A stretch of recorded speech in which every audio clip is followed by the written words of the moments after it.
Okay, welcome to the podcast with Robby and Cindy.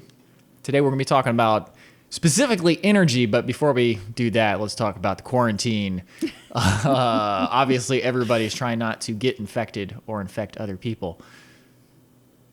I don't really have much to say about it, actually. Yeah, I don't really have that much to say about it either, but I'm sure when we start talking, we will. Yeah, okay, I already have stuff to say. Okay, I think the first thing is that if everything goes according to plan as far as social distancing and isolating yourself, then it'll seem like an overreaction. Because then, that's what we want, though. You want it to seem like an overreaction and that nothing happens. Yes. And then you're like, oh, we didn't need to do that after all. I'm like, Well, yes, you did. Yeah, I hope that we don't get that second part of it. I hope that people see what's going on in other parts of the world to know that if we prevent the things that are happening in Italy, for instance, right now, by our efforts to socially distance ourselves from other people and to isolate if we're not feeling well and taking all the precautions we're supposed to be taking, and then nothing gets bad. What I would hate to see happen is that if that happens again in the future, everybody goes, yeah, they said do this or that. That's what would be bad. Well, I think the good news and the bad news at the same time is that it doesn't look like it's going to be, we're going to get off easy on that. I actually do think we're going to get off easier than Italy, though, just because of geographic space, but I haven't read up on it enough or scientific enough to know. But I do know that the curve right now is the same as Italy's in the number of cases. Yeah. So that's disturbing, to say the least. What's the date today? The 21st. March 21st. So hopefully the situation changes as time goes on. I think the other interesting wrinkle is that doing something about this means not doing something. And we have discussed before that not doing something is more difficult than doing something. So all you have to do is keep away from other people. The big problem with that is a lot of people, they don't have the luxury of just not working and just going home and not doing anything. Like, man, can you imagine restaurant owners right now? First of all, getting into the restaurant business in the first place is an insane idea for anyone. Yeah, it's a really, really hard business. Yeah. And now nobody's going to restaurants. Yeah. I think it's sad. We're gonna feel it. The small business especially is gonna feel it. Like Rebel Fitness, we're part of something else, and we're still gonna struggle. So far, our members have all been really loyal and have stuck with us, but we're also offering things online. And hope to expand that as time goes forward. But it's still really scary. But it's also hard not to do anything, just sitting in your house. For me, my choices are stay in my house and do nothing. And then I look at scary things on the internet. I started crying this morning when I was watching that video from Italy, and it really struck me that I can't focus on, for me personally, I can't focus on it. I have to focus on helping my little tribe of people, as many people that I know that I can touch and I can help from the confines of my home or my place of work where I'm not seeing anybody else either. Then I can do what I want. But I can understand if you've got a family of 6 and you're all living in the house, and especially if your relationships weren't that great to begin with, this could be really difficult. Yeah. Like you and I get along really well today. And what was it you said this morning? I know this is unreasonable, Mom, but can you stop drinking your tea? You're making too much noise. Well, in fairness, not in fairness, but no, it was. I didn't mind. I understood. No, it's totally unreasonable. There's nothing, there's no way I can paint this as me being reasonable. I'm just saying that bothers me even not during quarantine. Apparently, when I drink hot tea, I make a lot of satisfying. You make so much noise. It's like hilarious. But I was trying to do something on the computer for you, and I was like, okay, I can't take both. I didn't mind it. I'm giving you a hard time now, but I truly didn't mind. And my gosh, I would much rather you say something than to, let it fester inside until someday you just start hacking. That was the most well approached way I've ever done that for anything. Yeah, that's true. Usually when you want to say something blunt to me, you're really blunt. Yeah. But I was like, I know this is unreasonable. But May I request? Dude, I don't think I mentioned on the podcast. One time I was at Best Buy. I was waiting in the store pickup line. It was, I think, November-ish, so it was kind of like a shopping season or whatever. And there was a dude in front of me waiting for a store pickup. I was waiting there for a long time. Like, I say long time, 10 minutes. This woman comes up. She goes, oh, is this a store pickup line? I go, yeah, this is store pickup line. And she stands in front of me. I was like, oh, okay. And then I wait 30 more seconds, and she's still standing in front of me. I'm like, okay, this is weird. And I go, oh, I'm here for store pickup too. And she goes, oh, okay. And then she continues to stand there.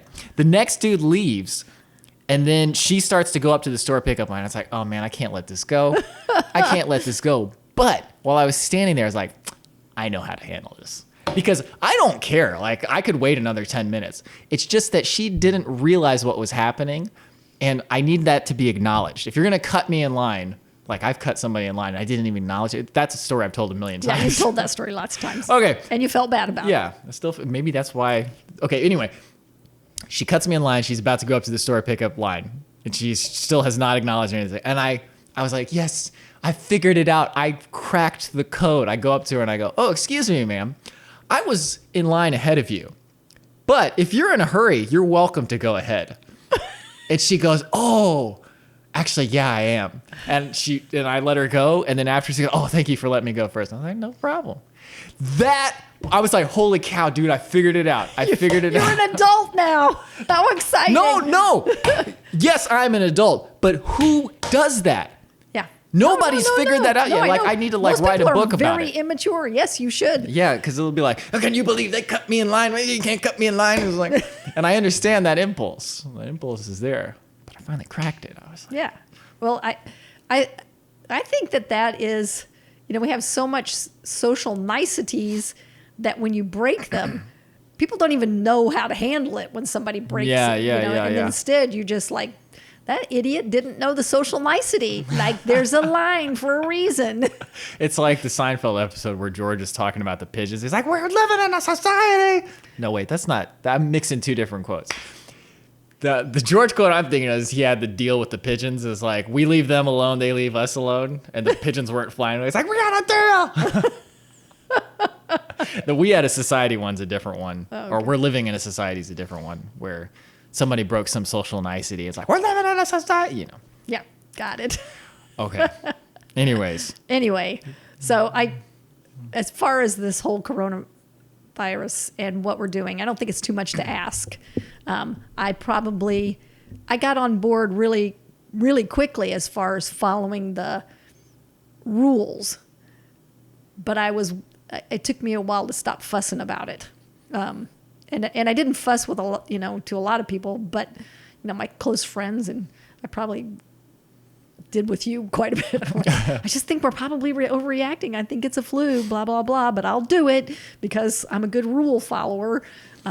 But now I see how important it is, and I'm glad I followed the rules. I'm glad I wasn't like hugging on people. Subway poles and stuff. Yeah, I had this desire to do songs in my classes where everybody had to high five each other.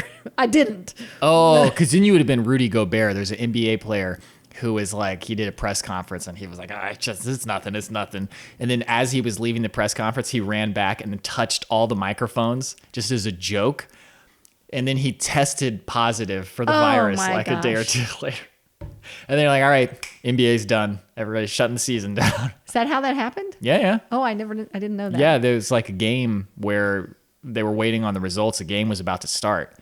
And then nobody knew what was going on. And they sent all the teams to the locker rooms. And then they weren't telling the state, which, I think that's real.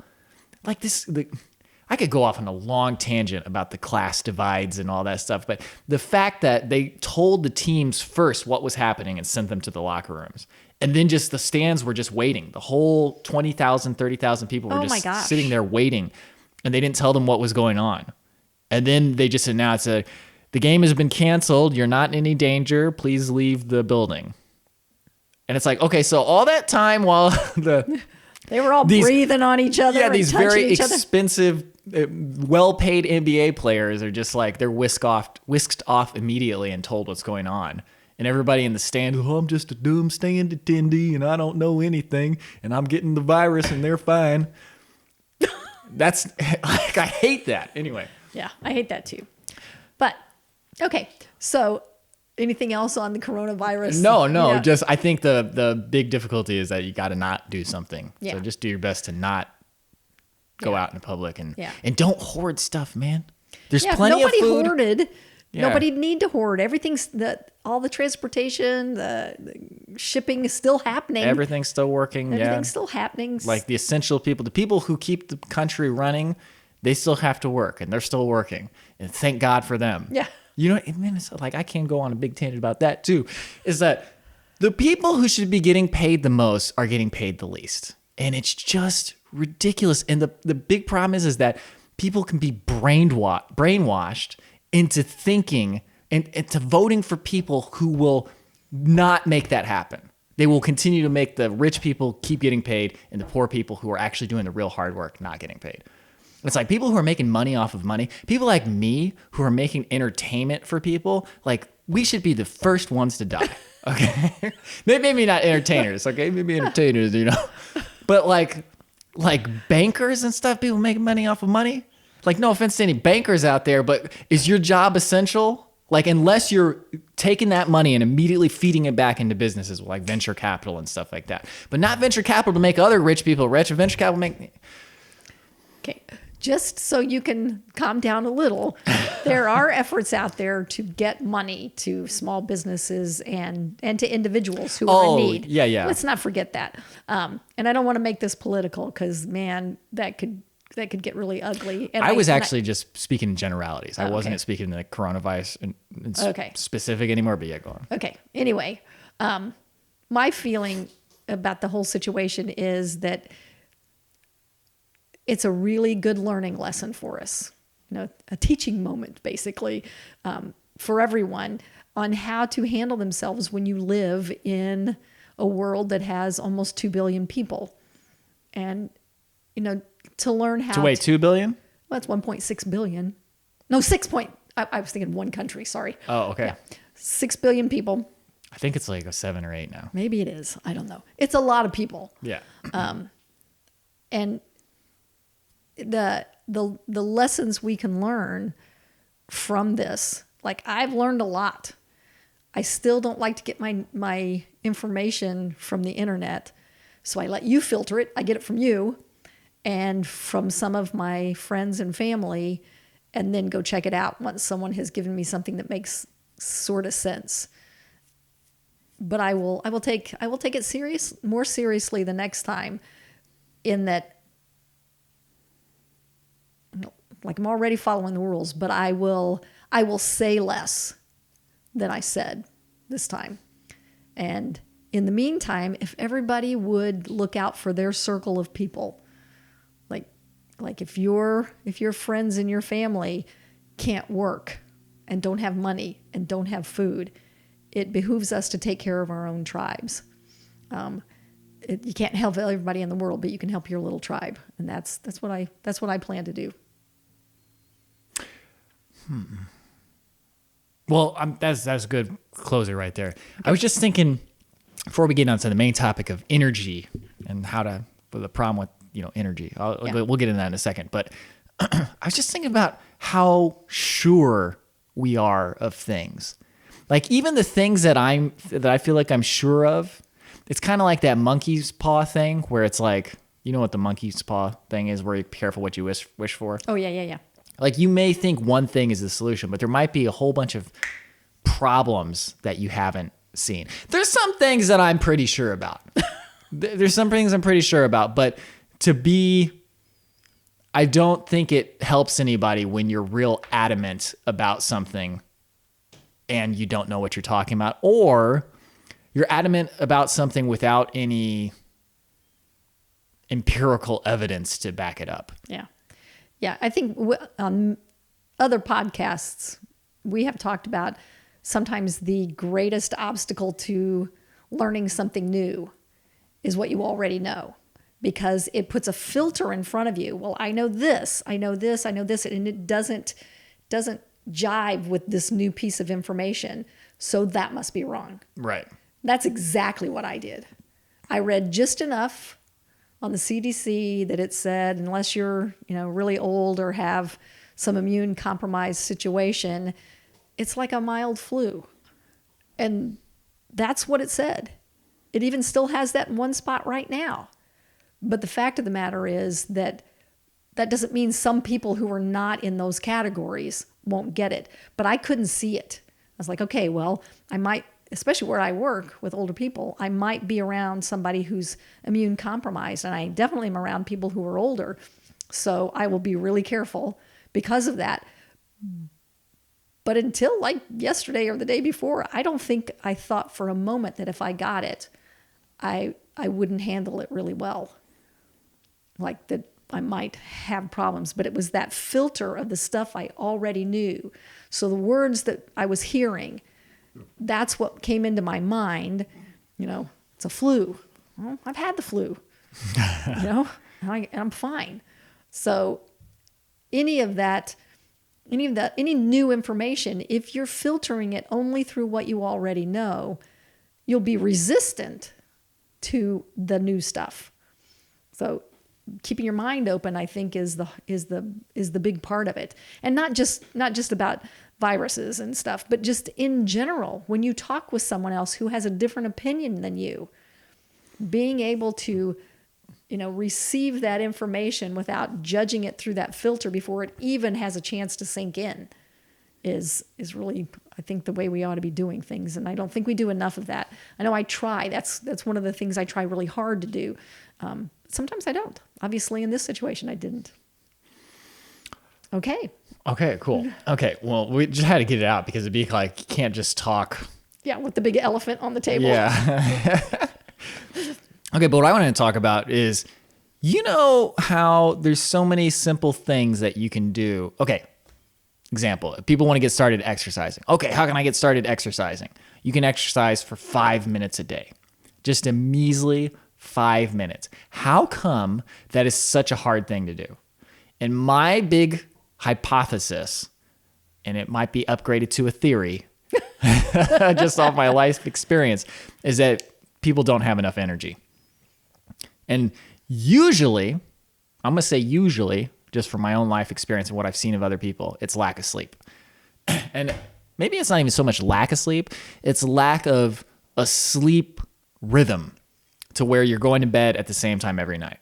I've talked about it somewhere, maybe not on a podcast yet. I think we did after we read the Matthew Walker book. Okay, but I don't think I've talked since I started going to bed at midnight every night. Definitely haven't talked, well, at least not with me in a podcast. It was roughly December 20th, so it's been 3 solid months that I've been going to sleep at midnight every night. And for the first month and a half, it didn't really make that much of a difference. I mean, it made a difference, but it didn't really start to make a difference until after that 6 weeks. What kind of difference do you mean? Just like consistently every day feeling really good and having a lot of energy. Like for the last 5 years, I've been like, I'll have a day or two of really good energy and then just one day I'm like, but it is incredibly consistent now that I get up every day and I'm like, okay, what do we got to do? What do we got to do? Let's go do it. And it just hit me. I was like, oh, dude, all the little things are so easy when you have the energy to actually do them. Doing the dishes every day. There's not that many dishes to be done every day. Nobody's cooking like a 12-course meal every day. And then, except for you, when you cook, you use up a lot of dishes because you're like, I got to use every tool in the book. I got this one for the scraping and I got this one for the sifting. In my defense, I make good food. No. Good on you, because the way you don't want to be like me and cook like nobody can do that. Okay, but the point is that there's not that many dishes, even when you use all your dishes. But why is it so hard? You see those dishes that I don't have the energy to do that. That's the first thing everybody says. I don't have the energy to do the dishes. Mm-hmm. Or, well, actually, maybe let's take that back. People don't say that. They don't say that they don't have the energy to go exercise 5. They just say, I think that's more accurate. They say, I don't feel like doing it. Yeah. But they're actually the same thing. If you have the energy and you want to be healthy, then you would feel like doing it. Like, oh, I have the energy. This is what I want. I feel like doing it. I feel like I can. I feel like doing it. Instead, it's, I want this. I don't have the energy. I don't feel like it. Yeah. So it's like one leads to the other. So anyways, my whole hypothesis is that you just got to have the energy to do things. That's the fundamental ground layer for any of the solutions that you actually want to. Yeah. Yeah. I'm actually watching a little series right now called Your Best Sleep Ever. And I've read everything that I can up to now that I can find that's scientifically based on, how to regulate your sleep and go into bed at the same time and not watching screens late at night, get some sunshine early in the morning. So it's all pretty much the same thing I've always heard. But someone said something yesterday that, and I can't remember who it was. Sorry. Okay. Did I touch that? No, I don't know. Okay. Anyway, so I was listening yesterday, and this guy said, there's the fact of the matter is that a healthy person will sleep well. He said, so you can fix all these external things. You can take some more magnesium, you take some more zinc, you can drink chamomile, you can do yoga. But if you aren't healthy, you will have trouble sleeping. Either you won't be able to go to sleep or you'll wake up often. He said, and people with sleep apnea, part of that is, they stop breathing. Their body shoots out some adrenaline to wake them up so they'll start breathing again. And that happens repeatedly during the night. Not everyone, but a lot of people, the majority of the people who have sleep apnea are overweight. People who are overweight are generally not healthy. So his concept, which was pretty simple, is you have to get to the underlying health of your body, and it can be lots of things. One of the things he talked about is if you have inflammation from things that you're eating or from chemicals in your environment or, a number of other things, that your body's not healthy, and it's going to send out cortisol, which is going to use up a lot of the nutrients that you're using. And we know that sleep is a third of our lives, and it's there for a reason, to clean your brain, clean your body, regenerate, do all the stuff it's supposed to do, and rest so that when you wake up in the morning, you feel good. But if you go to bed unhealthy, that's a problem. You're not going to wake up with a lot of energy. And I have found, I can say this is what you should do. I don't always do it. But when I eat well, and what's well for me, not eating the things that I know I shouldn't eat, I have energy. I wake up with a smile. That's when I wake up in the morning. If I'm not smiling when I wake up, I know I'm not going to have the energy to do the stuff I want to do during the day. And then it's going to be a heavy caffeine day if I want to get anything done, which is not a good way to solve that problem, but I use it all the time. So anyway, that's all to say that I highly agree. Well, I think that's the big tricky part is, okay, like the hypothesis, let's just say it's correct. Okay. Just throw that out there. That the reason you can't get anything done is because you don't have any energy. The trick then is, how do you get the energy? And for me, the big missing piece of the puzzle was actually going to sleep at the same time every night. Because I think you'd be surprised if you tracked it, how wild, maybe I'm completely wrong about this, but I think for most people, how wildly it would vary. Like how many times you stay up way past when you normally do, like on the weekends. Yeah, I can never get more than 3 or 4 days in a row where I go to bed at approximately the same time. But I wake up at the same time now all the time. I've been working on it for a while, and I tend to wake up at 7:12. Now it's 8:12. But because of the time change. But getting to bed at 10 o'clock so that I can do that, not that often. Well, that's the thing that probably most people go to get up at the same time every day. Yeah, because they set an alarm. Yeah. I don't get up at the same time every day, but I've been going to sleep at the same time. And Yeah. I wonder what that means. It means that I don't have to set an alarm. But I was wondering if that would improve it even further. The big thing that's thrown me for a loop is we just had this stupid time change. Like we can go off. Let's go off on that real quick. Okay, let's go off on that. The stupid time change, just pick one. Okay? There is no point on God's green earth that in the year 2020, 2010s, that we should still be changing the time twice a year. It just doesn't make any sense. It doesn't help anybody. Pick one, preferably daylight savings time, so that when you get off of work, you actually have some daylight and you can go do stuff. Yeah, I wholeheartedly agree. Why are we putting ourselves through this twice a year, every year? Oh, the farmers need it. Farmers like, what are you talking about? Yeah, farmers going to get Do you know up at the same how hard time? we work all the time and night and day? Like, it doesn't make any difference to us. Not that I've ever talked to a farmer or ever heard any farmer say it one way or the other. But I'm speaking for them. No, actually, I have no idea. But well, yeah, I don't think they care. Maybe some do. I don't really understand. And we are not in a mostly agrarian society anymore. Most young people are not getting up to help their mom and dads do the farm chores before they go to school now. And I don't even I'm think sure there's some of that, but not the majority. I feel like I've read an article that said that's not even the reason why it was there in the first place. But in any case, it also like causes heart attacks on the times where people have to get up an hour earlier. Lots of car accidents. Car accidents. It's just that 1 hour sleep. Injuries and, like even in the professional sports the next day, there's a lot more injuries than normal because they've lost an hour of sleep. Okay, anyways. Okay. The reason that I mention it is because I was going to bed every night at 12. And then I was like, well, I'm just going to go to bed at 1. But 1 is too late for the world. Like I got up at 12 yesterday, which granted, that's still longer than I normally sleep. How long is that?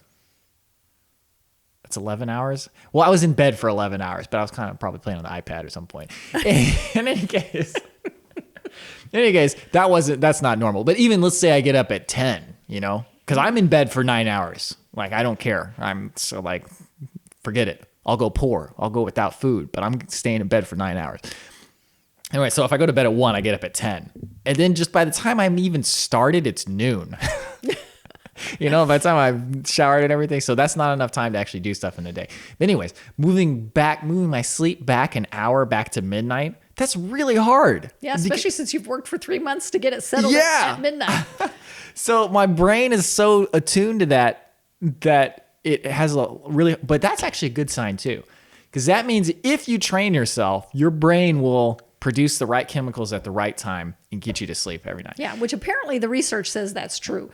That if you go to bed, at the same time every night, even though you might not fall asleep, eventually with the lights out, it's dark, nothing's going on, and you lay down in bed, your body's going to go, oh, it's time to go to sleep. I think, with all of the stuff that we talk about, I'm ultimately like, I really want people to be able to actually make the change in their life, and not necessarily change, just the best version of what you're trying to do. Yeah. I hate hearing people say that they're trying to start something like, oh, I wish I would do this. I wish I would get that. But then just never doing it. It just like, it feels so tragic to me. I'm like, oh my God, dude, why? Why is it? Yeah. Why? But you know yourself why, like when you weren't feeling well. Yeah. Well, that's the whole point of this thing is that if you don't have it, it's really hard. It's really hard to make those changes. Yeah.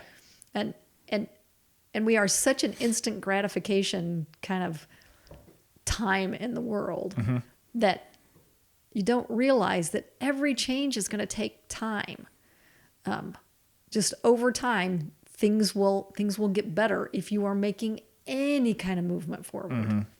No, even if you're trying to go to bed somewhere between 10 and midnight every night. Yeah, that would be an improvement. That would be an improvement. If you could get a window going, Get a like nice a 2-hour window. Exactly. Well, that seems pretty broad. I would say a 1-hour window. Yeah. Well, I would say that maybe even just making a rule that I'm never going to stay up past midnight again unless there's some special event. Yeah. But just in my house, I'm never going to stay up past midnight again is really helpful. I've been working on trying to be, generally I try to get into my room and start slowing down and, turning off lights and that kind of stuff, read a book or something, 8:30, 9 o'clock. Sometimes I'm not actually turning my light off until 10 or 10:30, but I'm getting calmer. And I have been falling asleep pretty quickly. It's just not always at the same time. But I think now that I can do that I can lay my head down on the pillow and fall asleep. The last 2 days, I don't remember waking up. That hasn't happened in years. Like I had some really weird dreams, and they were always like I was trying to help somebody and then did something stupid and made it bad for them, which I think is some weird thing in my brain right now on this whole issue that's going on. But in any event, I think just realizing that it's not like getting on the internet. You can't just go, oh, I want to know this. You get on the internet, you get a bunch of answers. I want to do this in my life. I did that one day and it's supposed to work.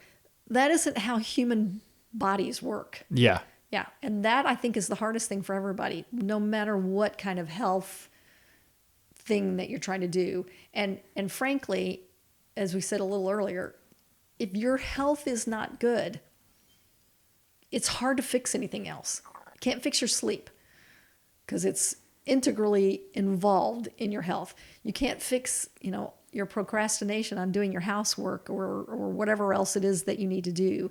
You can't work harder and be more productive or more creative if your health isn't good. It's been said for millennia, that health is number one. Yeah. And we just treat it like it's... Well, if you ask people, hold on, I gotta adjust your mic. Why does this keep getting lower? I don't know if it actually is, but it just felt like it looked like it was getting lower. Yeah, no, it definitely, because it was up here before. Yeah, okay. Yeah, so I think if you ask people, though, you say, what's most important? People will say family and health. And then you look at the life that we're actually living, and you're like, you don't spend any time with your family, and you don't treat your body like shit. Like, I'm looking at you right now, man. You're lying to my face. Yeah, but I think people are not lying to your face. I think they believe that because that's what they want their priorities to be. Nobody says that. Somebody sent me a little thing today, and it was just this guy, and it's like a really short clip, and there's somebody saying in the background, he's just looking at it, and he says, so you have to be quarantined, and you have the choice A, to be quarantined in your home with your wife and your child, or B. And he goes, B. I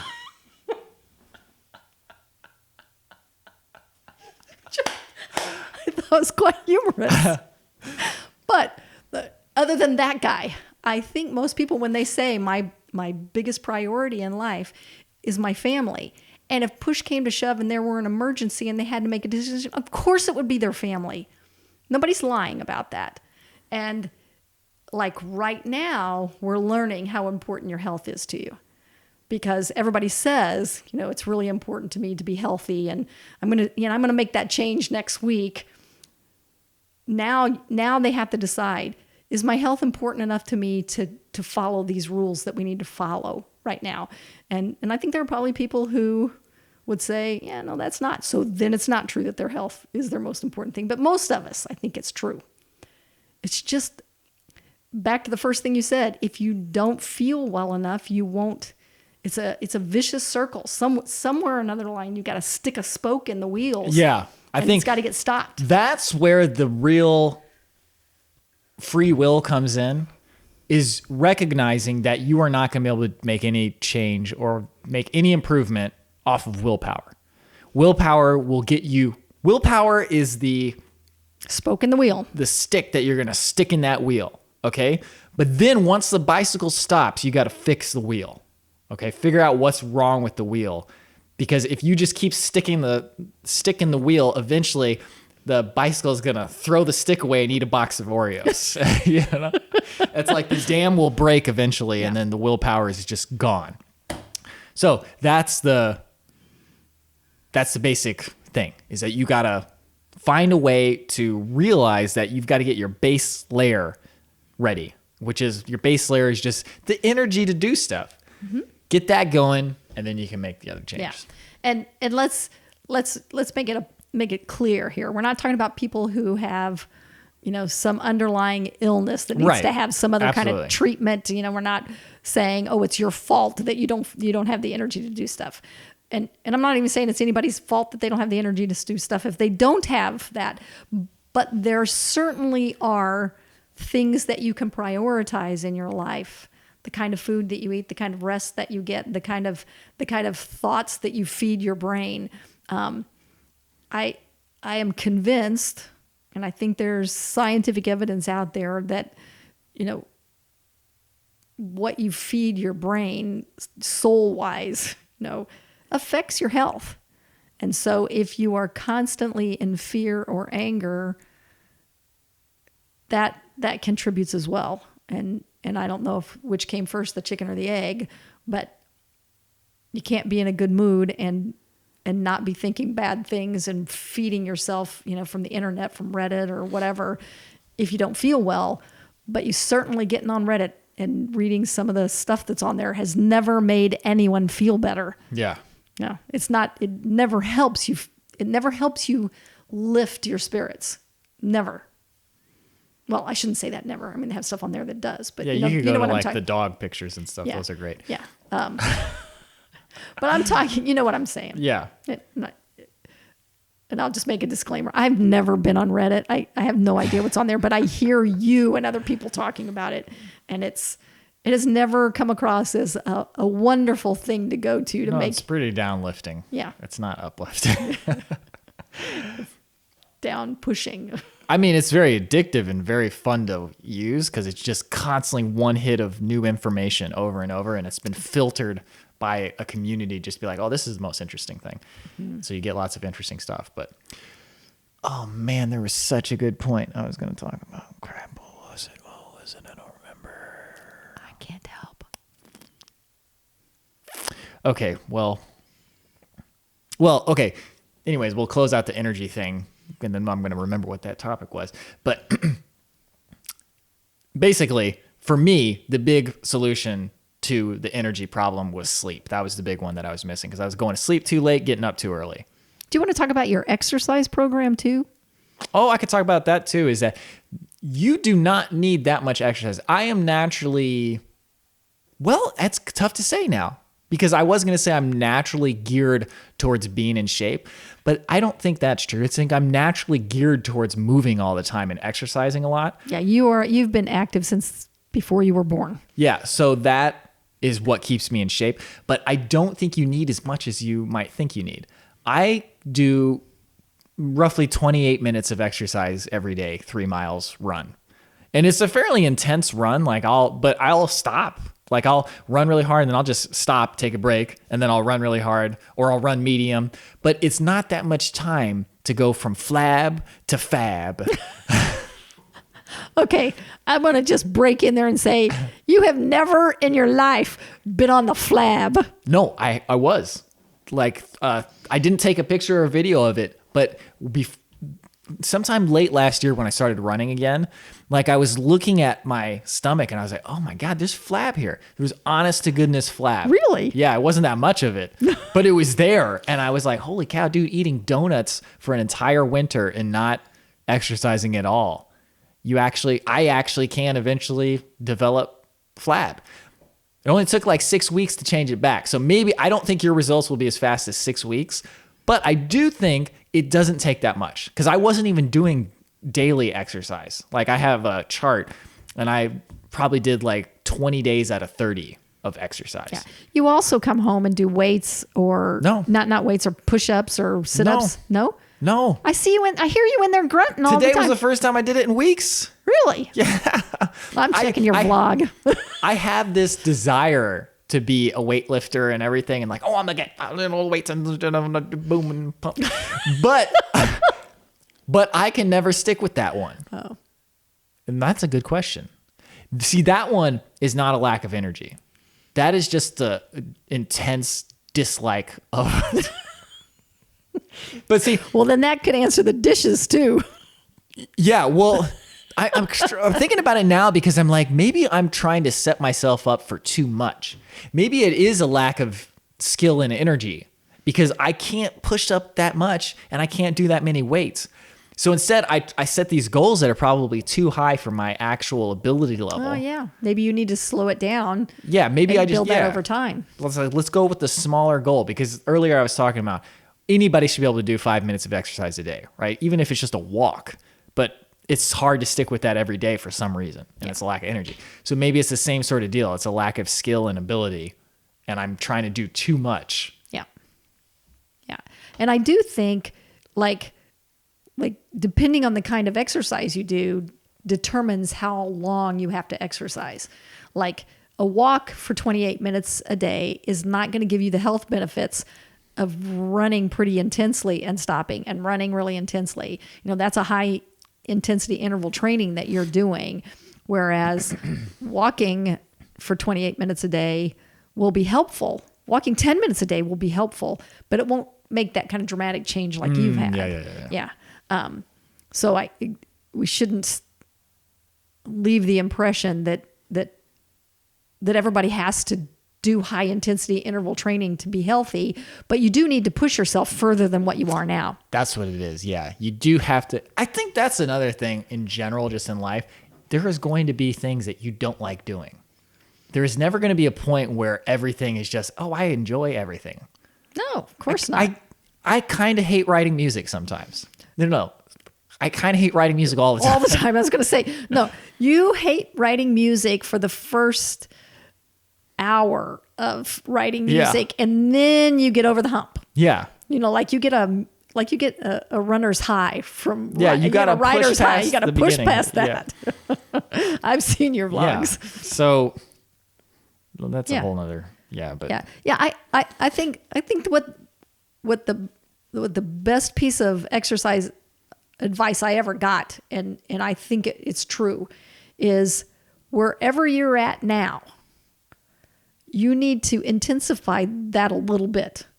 And when you get to the point where you're just doing the same thing over and over and over, your body is not reacting to that. One of my students recently said, oh, could you add some more songs with jumping? Because we need to add some more intensity for our bones. You know, so I was just diagnosed with osteopenia, which is before osteoporosis. And I was like, well, you know, I'm jumping a lot in class. Not everyone, but most of our songs I can use in another class where everybody's jumping. You know, so you have to add a little jumping yourself in our classes. Yes, we have some songs that are all jumping, and you can hardly do them without that. But for everybody, it's just like your immune system. It has to be challenged occasionally to get stronger. Mm-hmm. Your muscles have to be challenged occasionally to get stronger. Your bones have to be challenged to get stronger. Otherwise, your body goes, hey, we're good. Yeah. It does nothing. And in fact, will eventually your muscles will start to atrophy a little bit at where you are because you're not doing anything to push it. Mm-hmm. So like for you to start that 6-week program of running really hard, 3 miles every day has made a big difference because you sat and ate donuts for the whole winter and pizza, lots of pizza. Yeah, it's 2019. I just ate donuts and pizza. It was crazy. Yeah. Yeah. The good news is that you didn't get really sick over it. So I'm really glad about that. That's true. What did I? No, you still ate pretty well. You just added those things to it. Yeah. Yeah, you gave yourself the raw materials. You just added a lot of fluff afterwards. Okay, I remembered what I was going to say earlier. Oh, okay. This is kind of not related at all, but it's something I want to talk about. Do people actually act? Okay, this is so good. This is so good. I'm laughing at it now because it's so funny. I think that it would behoove all of us to act as if you're trying to impress somebody you want to go on a date with. Okay? Well, that's a good theory. You know, like I was telling you about this the other day. Can you imagine like some internet commenter, okay, just random, just commenting on something, Some like trolling, spewing scum. some vitriol about something? I was like, okay, so if some hot girl that you were trying to impress saw that, do you think that she'd be like, oh, now I'm going to date you? Or if she saw that, she'd be like, what? And it's going along with that. I was thinking about how are people going to remember you when you die? Like, what are they going to remember about you? You know, I feel like that is something like that. It seems like kind of like thinking not in the here and now, but it's really is thinking about the here and now. It's like every interaction that you have with somebody is building up this story about who you are and what you are. And you got to look really hard at yourself. It's like, am I complaining all the time? Am I just like mean to people all the time and like sarcastic and snarky and all this? Are people going to remember me like, man, wasn't it great when they were around? Or are they going to be on the outside, be like, oh, it was we really miss them. But on the inside, like, oh, thank God. Thank God. You know what I mean? Oh, I do know what you mean. And I do think that that's something that like you would hope that people learn as they're growing up is to not, you know, was there some book I can't read? I think it was a book on integrity. Read it many years ago. But they were talking about, you know, what's happening in your wake. You know? You know, is everybody able to just surf behind you, just smooth, and you know your boat's gone by, and they're like, "Yeah, that was fun." You know, that person brought something good to my life. I was able to participate in that interaction. Or are they really just well. like turning the boat left and right? Wrecks and you know, people are hanging on for dear life. And I think that there is something to be said for that. That in all of your interactions. You know, it doesn't mean you have to be a pushover, which was my way of handling it in the past. Right. And I've gotten much better at that now that, you know, I can just go, oh, well, you know, that doesn't necessarily make any sense. You know, I see we have a difference of opinion. Yeah. And deal with it like that, as opposed to, you know, and occasionally, actually in the last week, maybe 2, I've had to say, ooh, really sorry, my inner bitch came out, but I'm really concerned about this thing that we're talking about, and we're not communicating in some way or something like that. But I have this feeling that if everybody thought about what their actions, their words, their expressions had on everybody else, and realized that they are impacting other people, it would make for a much smoother existence for everybody. Mm-hmm. You know, because frankly, you know, the criticisms, the complaining, I think boils down to people trying to say, look what I know, I'm valuable, I'm worthy. You know, so you know, look how smart I am that I saw how stupid they were. Yeah. You know, and I don't think that's necessary. You know, we're all going to be good at different things. We're all going to be bringing different gifts. You know, your gift is the gift of, you know, creativity and images and humor and energy, and when you've got it, you know, and I have different gifts. My gift is, you know, at least I think so, and it feels like to me that my gift in the world is to lift people up and help people find some joy in the movement of their bodies, and I hope that I do that. Oh, you know, yeah. That's my goal. That's just modesty right there. Okay. All right. Well, because you got a group of like 30 or 40 ladies and dudes, and that just, man, they're like, you were the Pied Piper, and they're just like. Well, you're on the boat, and they're just like, yeah, it's like they're smooth sailing. It's like all skiing very nicely in the wake. Like you ever see like a 90-year-old dude like doing water skiing barefoot, and he's just like doing tricks and stuff like that. You know, that's what you've got. You get like 30 or 40 old ladies and dudes go.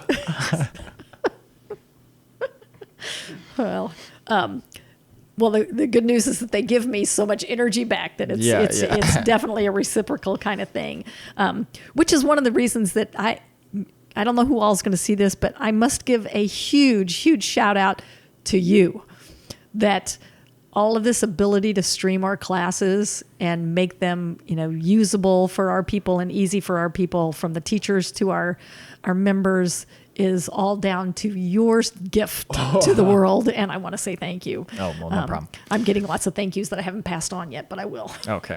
Going back on that for a second is my brother said something recently. He was like, so my job is very quantifiable, the people that I've affected, right? You can see a very clear number of the people who get some enjoyment out of the stuff that I make, right? Yeah.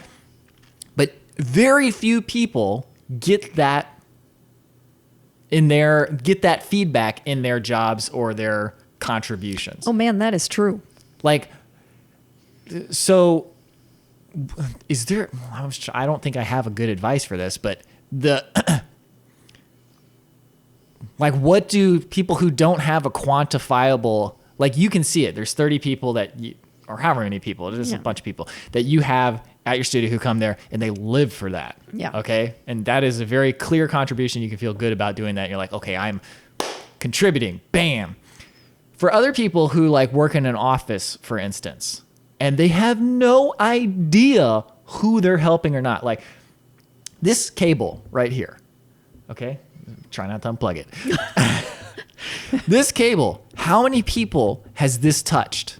How many people had to have the idea? It's like, oh yeah, I'm a shipping logistics company. Oh, I'm a cabling company.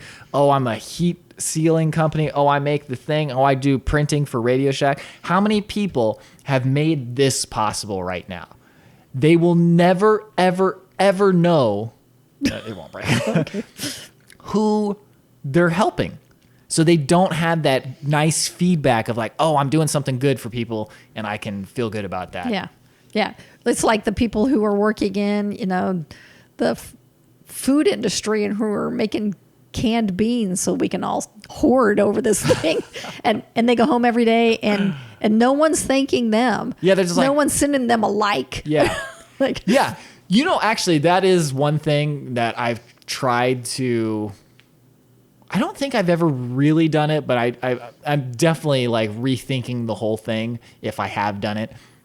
It's just the whole thing like, oh, follow your dreams. You can be anything, all this stuff. I'm like, yes, but there is plenty of pride and like accomplishment that you can take in from being the person who works at the bean factory. Yeah. Okay? The person who's canning my beans, they are just as worthy of respect and admiration as any like Casey Neistat. Casey Neistat just makes fun videos for people. Great.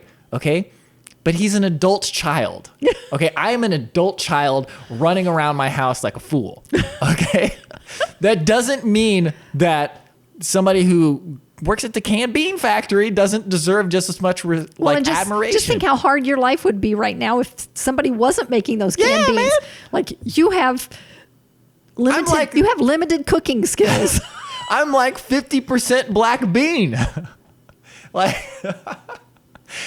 my body is composed of 50% black beans. If somebody wasn't making black beans, what would I do? Robby makes a tortilla filled with black beans and cheese and lettuce and other good stuff every day, multiple times. 3 times a day? 3 times a day. I eat the same thing. I was thinking about that right now. What is happening to those people who don't cook every day? Like that have to stay home and are fearful of going to a restaurant. Not everybody uses their stove every day. Lots of people eat out all the time. Well, in New York, I'm pretty sure people are just getting takeout. Yeah. I should ask here my too. roommate. Yeah, we're not allowed to have sit down at any restaurants now either, even here. Well, I guess it doesn't make that much difference if you can still get takeout. But what happens if they can't get takeout? What if the restaurants have to close? Those people are going to be in trouble. They don't even know how to cook. Yeah, I guess they eat frozen pizza. Yeah, I know a family that built a new house and didn't put a kitchen in it because they didn't use it. Crazy. Yeah. Wow, that's just like another level. Yeah. That's another level of money that those people must have to spend on eating outdoors. Anyway, so thank you to the canned bean folk. Well, I think everybody Everybody, is, yeah. So like if you've got some job that is not glamorous but is helpful to people, you should take pride in that. I'm telling you to take pride in that. Like, I know nobody's going to come congratulate you, and they're still going to just be giving YouTubers likes and be like, oh, you do such great. And like, thank you. But like, I just find it really silly, like the weird, the garbage men, I know. the mailmen, Yeah, and not, so I know much of there's what- women too. yeah. It's just a phrase, a term. Mail carriers. Yeah. Carriers. Garbage persons. That's what I was talking about earlier about the people who are really keeping The world moving. The world moving. Yeah. Maybe there's some way. I just was just exactly what I was saying here. There's got to be a way to thank those people more. Well, I would publicly. love to do like an interview thing, like meet some dude who. I'm saying this, but I'll never do this. Maybe when you have enough energy. Well, I was actually, I don't know, but anyway. Well, it's like who I can't remember his name now. Mike something who does the Mike dirty Rowe, Dirty Jobs. Yeah. Yeah, that guy has. He's showcased, yeah. Yeah, he has showcased that. Plus, he is always talking about, there is great worth in non-college degrees or non-college training that we sort of, for a period of time, it used to be if you went to college, people were kind of suspect of you as not being, like a real person. And now, if you don't go to college, there's kind of a stigma. And he's done a lot to change that because, if all we have is a bunch of college professors and authors and lawyers, the world will fall apart. There will be no water running. Yeah, like we had a leak in our bathroom. I don't even know how to begin to diagnose the problem. Like, I don't even know what to put into Google other than I have a leak in my bathroom, but that's so broad that it wouldn't even narrow it down enough for me to start narrowing it down more. So, well, and it's a good thing to learn those things because we talked to 3 plumbing companies. Yeah, and they all said, funny, and they were all like, "Nah, it can't be done." One of them even, he was kind of a handyman guy, tried to fix the faucet and he couldn't get it off. He said it was too rusted. And after the third folks that we talked to said it couldn't be done without tearing something down and blah, blah, blah. I was just like, okay, I've just had enough of this. Obviously, it can be done. People are fixing faucets all the time. yeah, you fixed the hell out of it, man. I did fix it. Which reminds me, if it's stuck, use Blaster BP. And if you're in the Indianapolis area, go to Fisher's Home Depot in the evenings, talk to Kay. That woman can do anything. Man, she helped me so much. Yeah, like good old Kay, man. She's Yeah, working at Home Depot. exactly. People are like, oh, yeah, she's working at Home Depot. It's like, well, look what she just saved us 3,000 gallons of water a month. Yeah. And the other options we were given was to spend like $10,000 to just redo the bathroom. You're going to have to redo all that plumbing, take down that tile, blah, blah, blah. And she was like, oh, no. Like, I couldn't begin to get the screw to turn. And she was like, she put it in a vise and she sprayed this stuff on it. She's jamming the screwdriver in it. And she told me where to go to find the parts.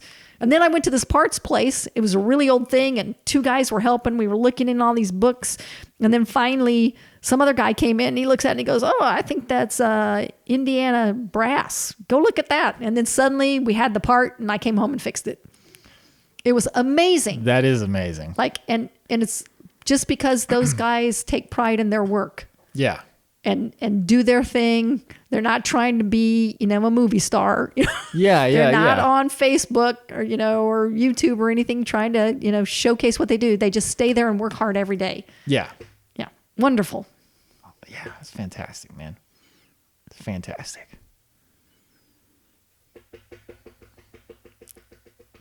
Yeah, and I also think that there's something to be said for not being the biggest. Because, I was thinking about that for like our YouTube channel.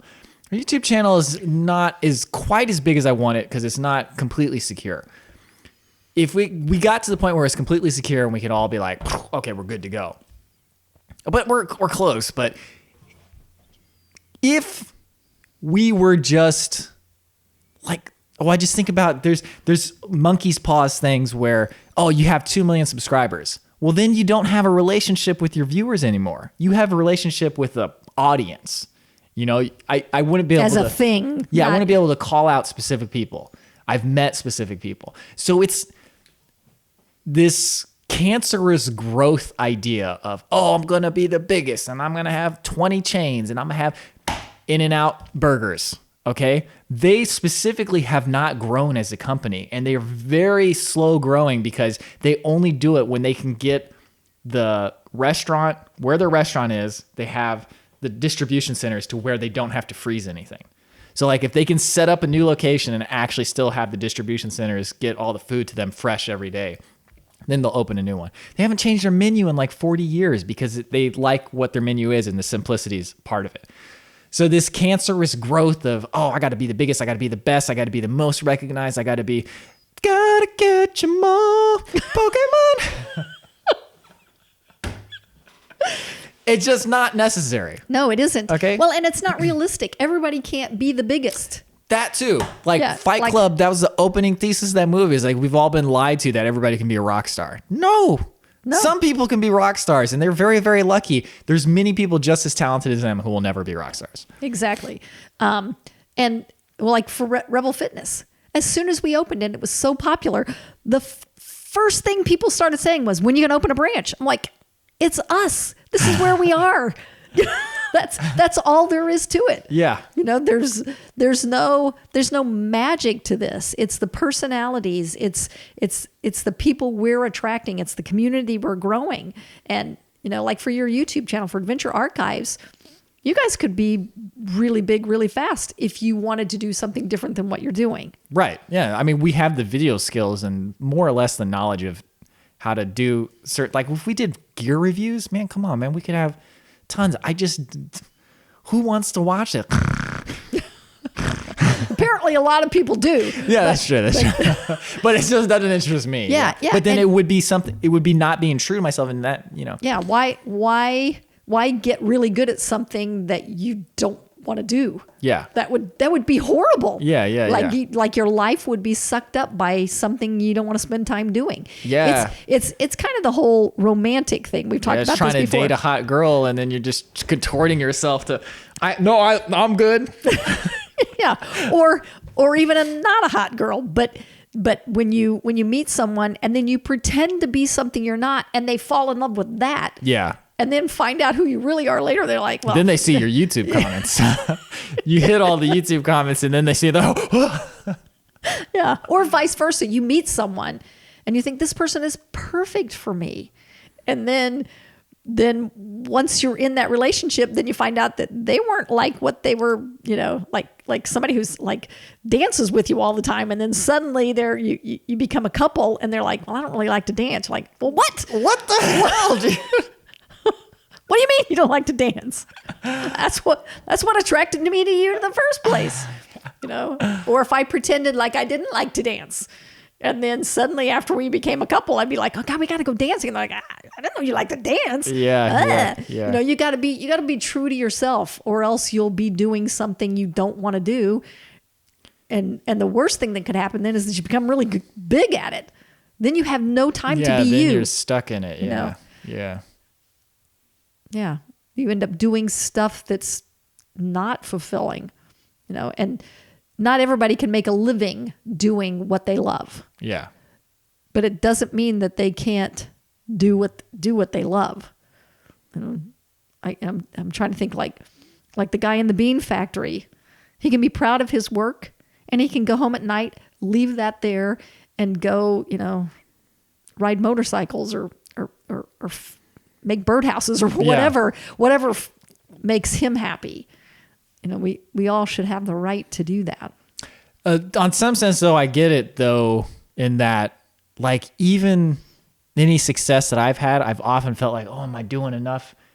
That kid looks like he's running for his life. That That's what I thought. There's some kid running down the street. Like, that did not look like running for fun and pleasure. That looked like he was dying. Maybe his dog got loose and he's chasing the dog. I don't know. I hope these audio levels are okay. It's too late to check now. Yeah, we've been talking an hour or something.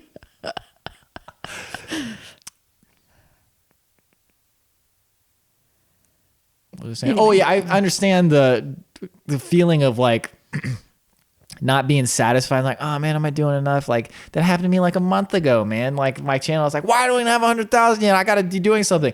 And then actually I released the Japan videos, had a big bump, and I was like, oh, okay, well I feel better about that. But I think it's just, I think you'll know. I mean, you gotta listen to the deep down in the heart. It's like, am I doing something good? And even if you're in an interim period, you're like, okay, this is not ultimately what I want to be doing. I don't want to be canning beans, but nobody's going to look down on me for canning beans because I'm providing a service to other people. Exactly. And if you're not providing service to people, maybe, I mean, then you could be like, okay, maybe I should be doing something different. Yeah. Well, at least you get you should be self-aware enough to like consider those things. Like, am I doing something that is hurting other people? If you're doing something that's hurting other people, you need to stop. Yeah. You know, and if you're not, then if you're neutral or you're helping people, then what you're doing is fine and respectful. That's it. Yeah. If you want to do something better, then start making small changes until you can. Yeah. You know, and if you can't do something better that quote makes money, you know, do your better stuff outside of that realm. Try not to hurt anybody with the way you make your money, and contribute to what fills your soul somehow. Yeah. You know, it's not as easy as that. You know, I know people who have no friends and no family. Well, there are people who come to our center who have no friends and no family. That's their only connection with people, is to come there. And now they can't. Yeah. You know, bring this full circle back to what we talked about in the first place. So the sooner we can get through this and get people back to being able to connect with one another on a, you know, eye to eye level, the better it's going to be. Yeah. Okay. Okay. Well, just to close it out, basically, I just wanted to say that I think that energy is the big, or maybe we don't even have to say energy, but it's always, you got to look for the base layer. Yeah. Health. Yeah. Why is your vehicle not running properly? It's like, I'm keep trying to go to Ohio, but I make it to like Richmond and I'm right at the border. And then I got to turn back every time. So for me, it was sleep, man. Like, and I actually do personally think, like, I'm just going to go out on a limb there. I think sleep is the ultimate. You can do, just don't change anything else. Just keep eating your Oreos, keep eating your pizza, but give yourself 9 hours of sleep opportunity. That means from the time you get into the bed until you get out of bed, 9 hours. And if that doesn't seem like enough time, then just say, no, unacceptable. I'm a human being. We've got millions of years of evolution. Society is not allowed to change that quickly to where I'm not allowed to sleep in bed for 9 hours. Yeah. Unless a tiger comes into my house and I have to fight that tiger. In which case, fight the tiger, kill the tiger, then go back to sleep because you've been exhausted. And you can use his coat as a blanket. Yeah, I think we've established this before. The most important thing is to breathe. You know, you die pretty quickly without air. Yeah, that's probably the most important. Yep. Yeah. Okay. And then water's next. Is that right? I would say water is... How many days can you live without water? 3? Yeah, water's next. Yeah. I think next. sleep's after that. And sleep is after that, because after 11 days without sleep, a human being will die. Yeah. And then food is like a couple months or how much fat you have. Yeah. Yeah. Depends on how much reserve you have. Yeah. But everybody can live for a month or more without dying, unless they're already really sick or they're a baby. Yeah. You know? So sleep is non-negotiable. I will actually give a practical tip for sleep though. For me, when I go to sleep, I have to mentally prepare myself for what's going to happen. I'm like, okay, I'm going to sleep now. And I either decide right then and there, it's like, okay, I will get up after an hour if I can't fall asleep, or I'm going to tough it out. I decide that. And then I also decide, okay, I'm getting up at this time. And I set the alarm. The alarm is set. I will not worry about the alarm. If the alarm doesn't go off, then that's just too bad. I mess it up, but I'm going to double check, make sure the alarm's set. And I'm going to say, okay, the alarm is set. I'm getting up at 9 o'clock. It is time for sleep. There's no problems in the world right now. This is the only thing that I can do. And it's my responsibility to do it because that is how I'm going to tackle any problems that are still from the previous day in the next day, or how I'm going to tackle new problems. Yeah, any crisis that arises. It's how I'm going to be nicer to other people. It's like it's your responsibility to get that sleep because you will be nicer to people. Like for me especially, like it is a mandate. Like as a functioning member of society, it is my responsibility to make sure I get enough sleep so that other people's lives are not ruined by my hanger. Okay. Well, that's usually that's eating. Yeah, yeah. I absolutely agree with that. And, you know, we've talked about it a little bit before. I don't know if we've ever done it on a podcast, but I know you and I have talked about it, that that part of dealing with life is to be on your A game all the time, or at least most of the time. And if you're not getting enough sleep, you know, the next day you will not be on your A game and things will not go well. You will not handle problems. If everything goes smoothly in your life, it's no big deal. Yeah. But that's not going to happen. Yeah. It's just not how the world works. And like even for me, you know how much I love the grandsons. Yeah. But when if I don't sleep well leading up to them coming here or me going to visit them, and then the disruption in sleep, by the time they leave, I'm having to try hard to be nice, which is stupid.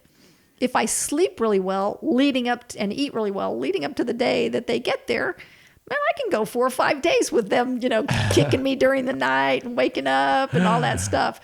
But you gotta prepare for that. And, yeah. You know, I don't want to make their lives miserable or anybody's miserable. Yeah. Because I personally decided to read more of my Poldark book or something. You don't go into a boss battle without full HP and MP. You know what I mean? Before you go in that boss battle, you better make sure your characters are all topped out. Okay? Because that's it's like you don't go into the boss battle and then start healing. Like, oh, it's crap. We got to use the Phoenix down. Oh, crap. That happens sometimes because you forget. And you're like, oh, crap. Jade was still dead from the last battle. So, there was one more thing, though. Also, if you're going to sleep in, okay, give yourself permission to sleep in. And if you get up at the same time you normally do and you say, I still wanted an extra hour sleep, just tell your body's like, no, I'm not taking no for an answer. We're going back to sleep. Or if you get up too early, like sometimes I'll get up at like 6 a.m. I'm like, what the hell? And I'm like, no, unacceptable. And then I'll go back to sleep and I'm not falling asleep right away. I'm like, no, I'm not taking no for an answer. And my brain's like, okay, fine. But you gotta, I find it very helpful to mentally tell yourself that beforehand. That's probably a good idea. I'm going to try that. Yeah. I'm going to set my bedtime and try to stick with it a little bit more stringently like you have done. And I will tell myself what's going to happen before I go to bed. Yeah. Because like lots of times when I set an alarm, I just worry about the alarm like 100 times. I'm like, oh, did I oversleep it?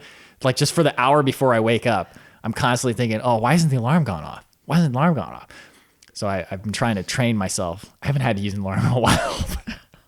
Like it feels like I say that I'm like ashamed to admit it, but because I feel like I'm getting one up on everybody else, and just know that I really appreciate it and I take advantage of it. Don't worry. Okay. But when I do, you know, sometimes I'm just sitting there for an hour before, or I'm sleeping there for an hour just thinking, why hasn't that alarm gone off? So I'm trying to tell myself. Okay. That's it for today, I think. I think so. Okay. Thank you for watching. We'll be back probably more regularly because you've told me that you're willing to do it anytime. I just need to tell you when. Yes, that is correct. Okay, so that's no problem for me. I can do that. Okay. All right. Good job. I'll see you later. See you later.